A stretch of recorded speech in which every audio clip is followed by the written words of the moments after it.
Dur de faire son bise à Sin City. La compétition est rude et les résultats faibles. Je suis recherché par Adopi. Pas assez de temps, pas assez d'options. Fallait arrêter les critiques chroniques. Je dois revenir, me mettre au vert, revenir à mes hobbies. Comme la lecture. Toujours aimé lire. C'est un bon passe-temps. Ce qui paraît, ça rend intelligent. J'ai juste un colis à livrer. Un dernier truc. Puis je disparais. Puis il faut bien dire la vérité.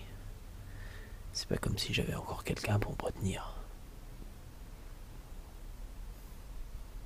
Non. Même si j'ai vu ce film hier et je le critiquerais bien. Dernière critique. Ouais. Pour finir le coup. J'arrête là. Une dernière critique chronique. Puis je disparais. Pour de bon, on n'entendra plus parler de moi. Je dégage dans Sin City. Ah, bien, vous êtes là. Vous avez quelques minutes, j'ai un film à vous parler et jamais vous devinerez lequel.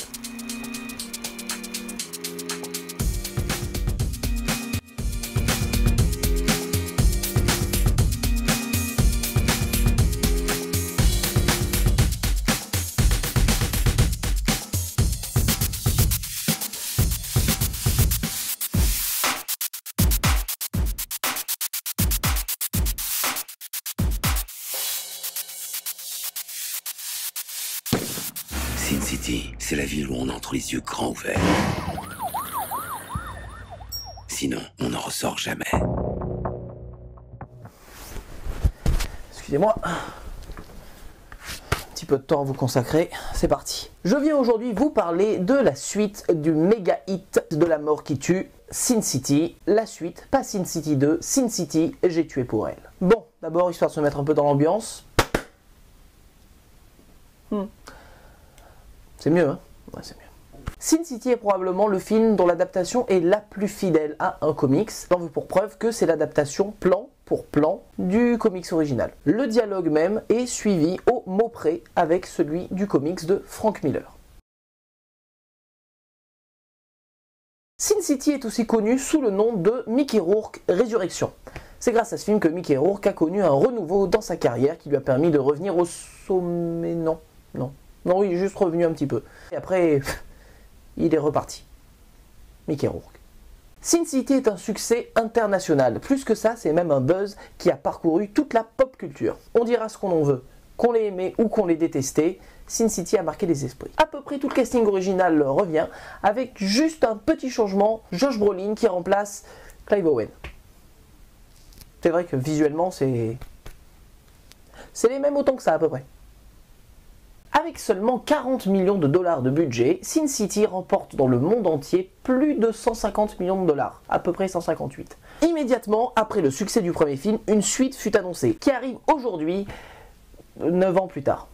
Alors le problème, c'est tout un paradoxe, c'est qu'au niveau des suites, aujourd'hui on a tendance à les envoyer le plus vite possible. Un film sort et généralement sa suite est prévue l'année prochaine ou 2 ans après maximum. Le cas présent pousse le bouchon un peu loin, parce que là, au niveau du buzz et au niveau de l'effet que ça a eu sur la pop culture, les gens sont même plus au courant de ce que c'est Sin City. La technologie utilisée pour Sin City reste la même, un peu à l'image de Star Wars, la nouvelle trilogie, c'est-à-dire les acteurs sont totalement en immersion. Regardez ces images. Là, le film, et là, la version filmée. Il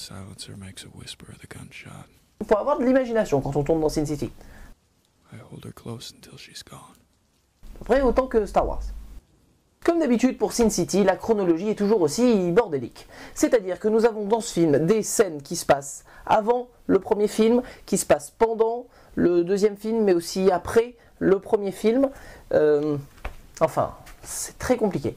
Une rupture du continuum espace-temps a produit une nouvelle séquence chrono-événementielle, entraînant l'émergence de cette réalité alternative. Heureusement, ça n'a aucune importance puisque chaque histoire marche indépendamment. Juste certains personnages s'entrecroisent, surtout Mickey Rourke. Mickey Rourke, donc, encore une fois, relancé en statut de héros. Comment j'ai pu en arriver là? Qu'est-ce que j'ai fait? Bien conscient de l'importance de la personnage principal, Marv, incarné par Mickey Rourke, les metteurs en scène créateurs Frank Miller et Robert Rodriguez l'utilisent probablement un petit peu trop dans les histoires. Ce qui fait qu'on a vraiment des fois un peu trop l'impression de suivre le Mickey Rourke Show et pas vraiment Sin City. La suite de Sin City, donc Sin City J'ai tué pour elle, a un problème majeur. Celui de, accrochez-vous, l'ambiance. Oui, je sais, ça peut paraître surréaliste dit comme ça, puisque c'est un film qui est un petit peu basé sur son ambiance, ce noir et blanc très stylisé. Seulement ici, les metteurs en scène agissent comme si nous vivions depuis toujours, nous connaissions par cœur Sin City. Il faut comprendre qu'ils ne nous laissent pas le temps de nous réintégrer dans cet univers. Ils nous mettent immédiatement dedans, avec très peu de temps mort, dès l'ouverture du film. Et le problème, c'est qu'on est presque agressé visuellement, parce qu'ils essaient de nous mettre tous leurs effets d'images, comme les ombres chinoises, leurs fameuses plongées, les effets de blanc sur noir et compagnie, et les petites touches de couleurs particulières sur le noir et blanc. Ils nous envoient tout d'un coup. Ce qui fait que nous n'avons pas le temps déjà de réintégrer de l'univers de Sin City, d'essayer de comprendre où ça se situe, ou quels en étaient les enjeux ou le fonctionnement, que nous sommes déjà quasiment noyés par la nuée d'images qui comprend le film, et ça peut bloquer un petit peu le spectateur. L'autre problème de Sin City J'ai tué pour elle vient justement des histoires. C'est-à-dire que le premier film donc suivait la construction des histoires, et il y avait ce côté vraiment donc construction qui était très organique. Ici, le problème est que les histoires sont plutôt coupées de manière trop claire. C'est-à-dire qu'une histoire se finit et on sent tout de suite que sa construction a été coupée dans son élan et que nous y reviendrons plus tard. Tandis que dans le premier, la construction était faite qu'il y avait comme des mini-fins, si vous vouliez, à certaines histoires, qui pouvaient nous faire croire qu'elle était finie. D'où notre surprise après, éventuellement, d'y revenir. Cette construction était assez intéressante. Ici, tout est fait de manière un peu plus militaire, on va dire, ce qui nous laisse dans une position d'inachevé en fonction de la structure de certaines histoires. Le problème, c'est que souvent, les introductions et les conclusions des histoires présentées dans ce Sin City 2 semblent un peu trop expédiées. Au bout du compte, il apparaît que les histoires sont moins maîtrisées. Un point positif du film qui a fait râler les fans à la base est qu'il y avait une histoire créée par Frank Miller qui n'était pas dans les livres, une histoire qui a été créée spécialement pour le film. Alors tout de suite, évidemment, tout le monde s'est inquiété pour voir s'il allait avoir une qualité moindre, et au bout du compte, on se retrouve probablement avec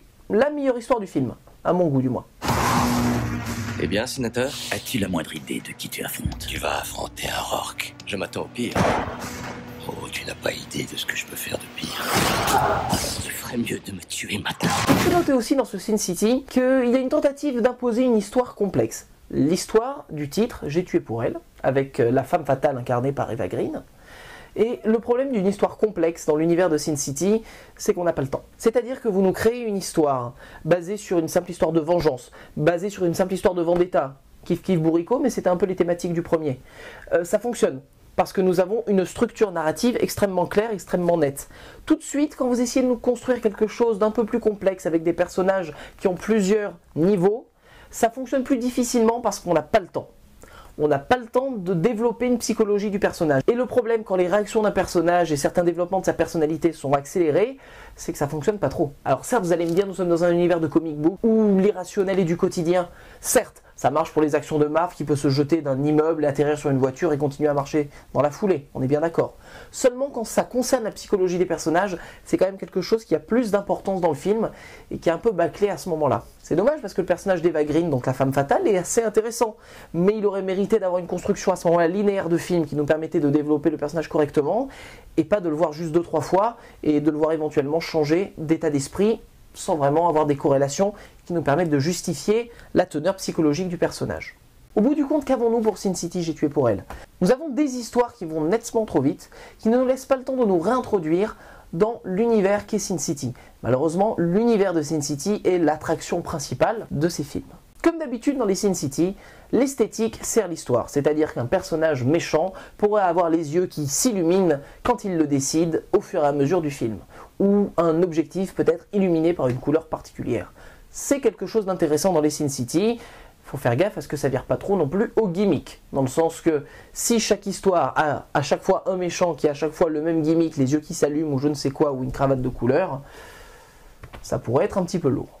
Donc le problème des Sin City selon moi, c'est qu'à mon avis, on ne pourra pas avoir beaucoup d'autres films de la même catégorie, parce que ça va finir par lasser. Rien que celui-là déjà en est la preuve. Je peux pas dire que Sin City J'ai tué pour elle est un mauvais film. C'est un film qui marche dans le prolongement de son prédécesseur en ayant malheureusement un petit peu perdu la flamme. Nous sommes là dans un film qui aurait pu être un digne successeur, mais qui ne semble être qu'un ersatz de ce qu'était le premier.